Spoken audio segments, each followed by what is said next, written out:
Buenas.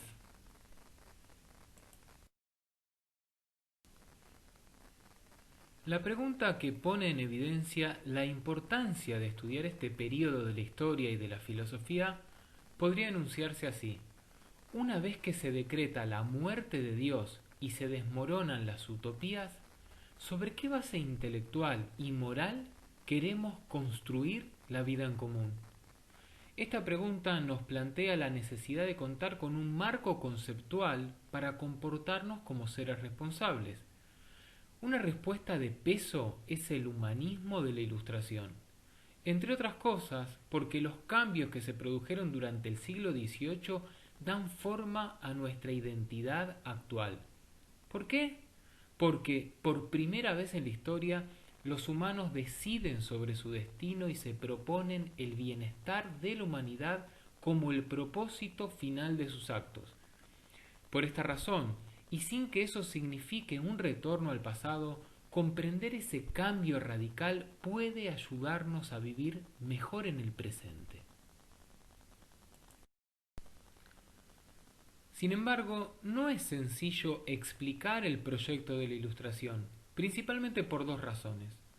Por un lado, porque se trata de una época de síntesis, no de innovación radical.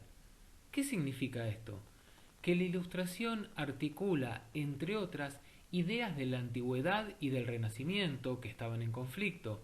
A modo de ejemplo, es racionalista y empirista, se aboca a la historia y mira hacia el futuro, atiende a la naturaleza y al arte, busca la libertad y promueve la igualdad. Por otro lado, al ser la Ilustración fruto de la discusión de muchos individuos, hubo más debate que consenso.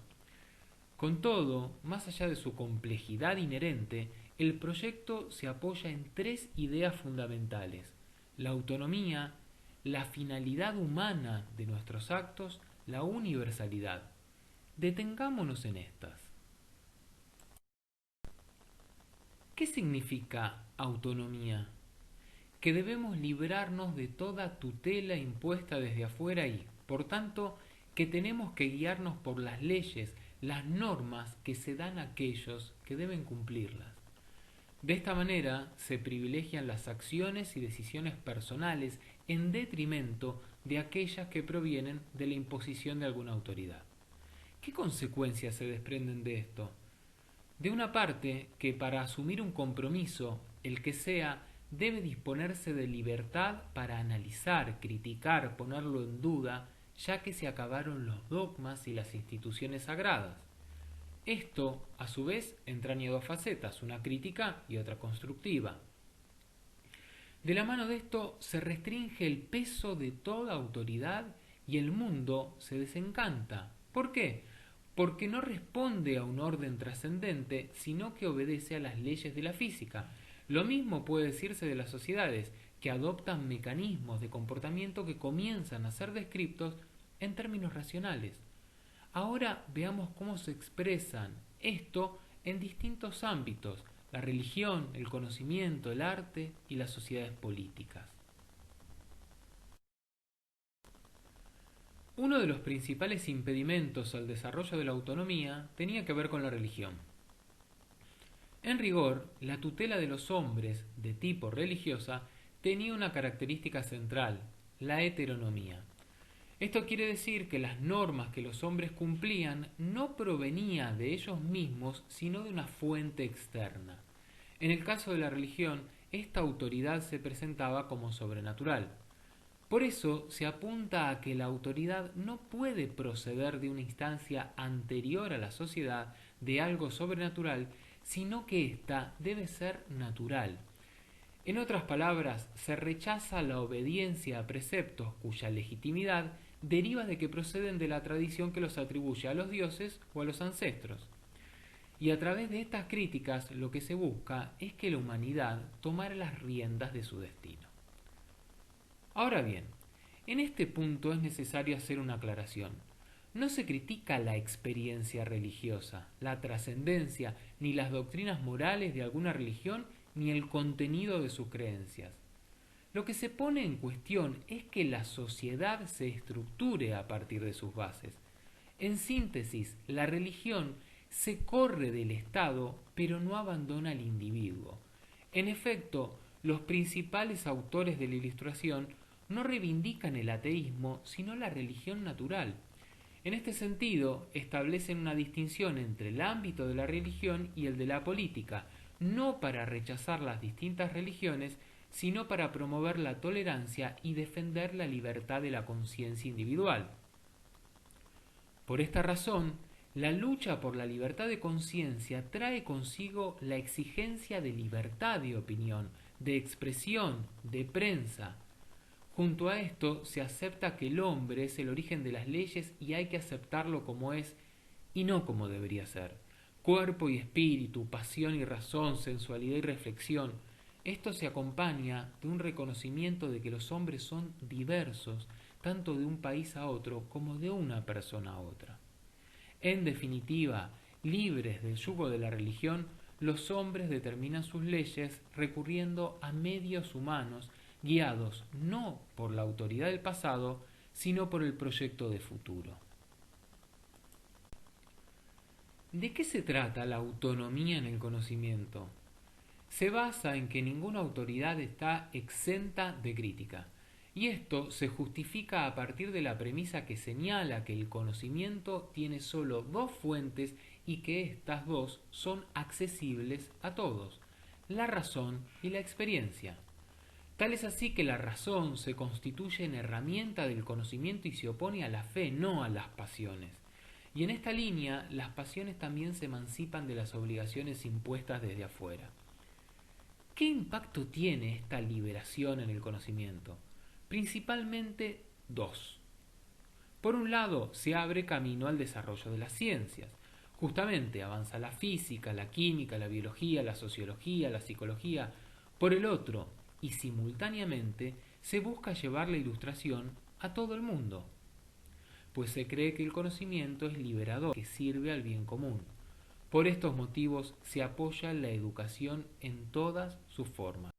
Escuelas, asociaciones culturales, publicaciones especializadas, enciclopedias. La autonomía también permea la esfera del arte.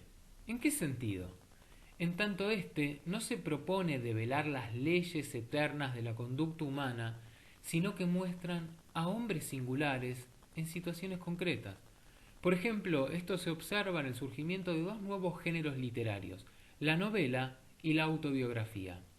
En cuanto a la pintura, sucede algo semejante. Se aleja de los temas mitológicos y religiosos y presenta seres humanos corrientes en situaciones también corrientes.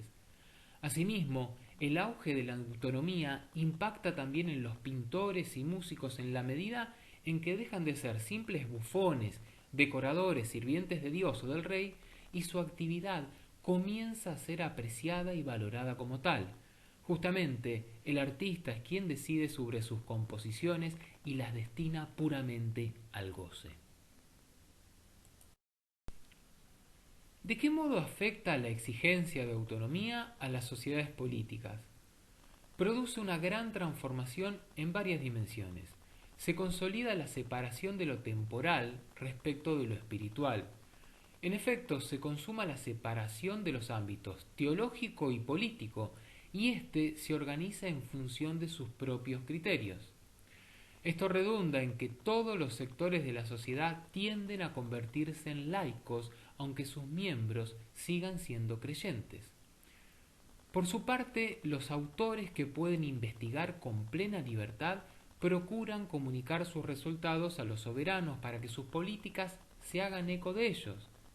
A propósito de esto, vale aclarar que, más allá del despotismo ilustrado, que cultiva la autonomía de la razón del monarca, pero mantiene al pueblo sometido, esto conduce a dos principios. Uno, comprender la soberanía en un nuevo sentido. El origen de todo poder está en el pueblo y nada es superior a la voluntad general. El otro, la libertad del individuo respecto de todo poder estatal. Y para garantizar esta libertad se apuesta al pluralismo y al equilibrio de los diferentes poderes. Asimismo, este programa se aplica no solo a la política, sino a la justicia, la escuela, la prensa, la economía. Ciertamente, en la justicia se acuerda en que sólo debe reprimirse el delito, la falta contra la sociedad, no el pecado, que es una falta moral contra la tradición. En la escuela, ésta debe sustraerse del poder eclesiástico y ser, en su lugar, ser un lugar donde se transmite el conocimiento, gratuito y obligatorio. La prensa, por su parte, debe constituirse en un lugar para el debate público. En cuanto a la economía, ésta debe librarse de prohibiciones arbitrarias y permitir la libre circulación de bienes, y la circulación de estos debe basarse en el valor del trabajo y el esfuerzo individual, en lugar de depender de jerarquías y privilegios del pasado. Finalmente, el espacio apropiado para estas transformaciones es la gran ciudad, que favorece la libertad de los individuos y al mismo tiempo ofrece la posibilidad de reunirse y debatir. Si bien la voluntad del individuo y las comunidades se han emancipado de las antiguas tutelas, esto no significa que el hombre sea totalmente libre en el sentido de no tener límites. Bien por el contrario, la Ilustración postula a la vez la autonomía y la necesidad de distintos medios de regulación. Examinemos dos: la finalidad de las acciones humanas y la universalidad. ¿Qué sucede con las finalidades de las acciones humanas? Esta ya no apunta a Dios sino a los hombres. Por eso el pensamiento de la Ilustración es un humanismo. Y esto representa varias implicancias. Ya no es necesario sacrificar el amor a las criaturas por el amor al Creador, sino que basta con amar a los demás, a los otros hombres. A su vez, suceda lo que suceda luego de la muerte, el hombre debe dar sentido a su existencia terrenal. Por esta razón, se sustituye la búsqueda de la redención por la búsqueda de la felicidad. En este sentido, los ciudadanos no se sienten culpables al aspirar a la felicidad. Dado la validez de esta búsqueda, se inclinan por ciertos sentimientos y placeres, cultivan el afecto y la amistad. Por último, el Estado no está al servicio del designio divino, sino que su objetivo es el bienestar de los ciudadanos. La segunda restricción en relación con la libre actuación de individuos y comunidades consiste en la postulación de la universalidad. En concreto, la universalidad consiste en afirmar que todos los seres humanos, por el hecho de ser humanos, poseen derechos inalienables. Esto equivale a sostener que pertenecer al género humano es más fundamental que pertenecer a determinada sociedad. En efecto, además de los derechos que los ciudadanos tienen en su ámbito social, poseen otros derechos que son comunes a todos, derechos que no están escritos, pero no por ello son menos imperativos. De esta manera, la Ilustración recoge las ideas del derecho natural de los siglos XVII y XVIII. ¿Qué significa esto? Que todo ser humano tiene derecho a la vida. Por esta razón, la pena de muerte no está legitimada, ni siquiera cuando se aplica a un asesino. Justamente, si matar es algo malo cuando se realiza de modo privado, ¿cómo no va a ser también malo si se realiza en el ámbito público? En esa misma línea, todo ser humano tiene derecho a la integridad física, por tanto, la tortura no está permitida. En suma, el ejercicio de la libertad se halla limitado por la exigencia de universalidad. De esta forma, lo sagrado se materializa en los derechos del hombre que acaban de reconocerse. En esta línea, si todos los seres humanos poseen una serie de derechos idénticos, por el hecho mismo de formar parte del género humano, se desprende que el derecho es el mismo para todos. A propósito de esto, pueden realizarse dos observaciones. Por un lado, recalcarse cómo la exigencia de igualdad deriva de la idea de universalidad. Por el otro, cómo la exigencia de igualdad permite emprender luchas aún vigentes. Las mujeres deben ser iguales a los varones ante la ley, se debe abolir la esclavitud, debe reconocerse la igualdad de los pobres y marginados, considerar a los niños como individuos. En esta misma dirección, la afirmación de la universalidad humana genera otros cambios de relevancia. Por un lado, esto provoca cierto interés por sociedades diferentes. De hecho, se incrementa la conciencia de la multiplicidad de formas en que se plasman las distintas civilizaciones, lo que provoca transformaciones en la noción misma de humanidad. Por el otro, cambia la relación con el tiempo. El pasado deja de ser la encarnación de un ideal eterno o un repertorio de ejemplos y se convierte en una sucesión de épocas históricas con coherencia y valores propios. En suma, el conocimiento de otras sociedades habilita a que la propia contemplación sea menos ingenua. ¿Por qué? Porque no se confunde la propia tradición con el orden natural del mundo. Esto es algo que manifiesta de forma elocuente Montesquieu cuando señala que, así como puede criticar las costumbres de los persas, puede, al mismo tiempo, imaginarse que éstos pueden criticar a los franceses. Ahora bien, la idea de un progreso lineal e ilimitado no fue una idea que concitó un consenso unánime entre los pensadores de la Ilustración. Por el contrario, se trata de una idea que provocó cierta tensión en virtud de las posturas divergentes que animaron el debate.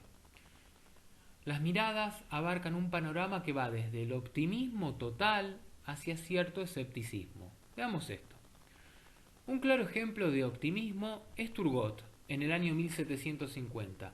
Este autor anuncia que las costumbres se relajan, el espíritu humano se ilustra, los países aislados se acercan unos a otros, la totalidad del género humano sigue avanzando, aunque a paso lento, hacia una mayor perfección. En esta misma línea, muchos autores creen que, pese a los retrasos, la humanidad llegará a la mayoría de edad gracias a la difusión de la cultura. Esto es algo que tanto Hegel como Marx retomarán y reforzarán, en tanto ambos conciben la historia como cumplimiento de un propósito. En contraposición, hay pensadores que, desde dentro de la Ilustración, cuestionan esta idea.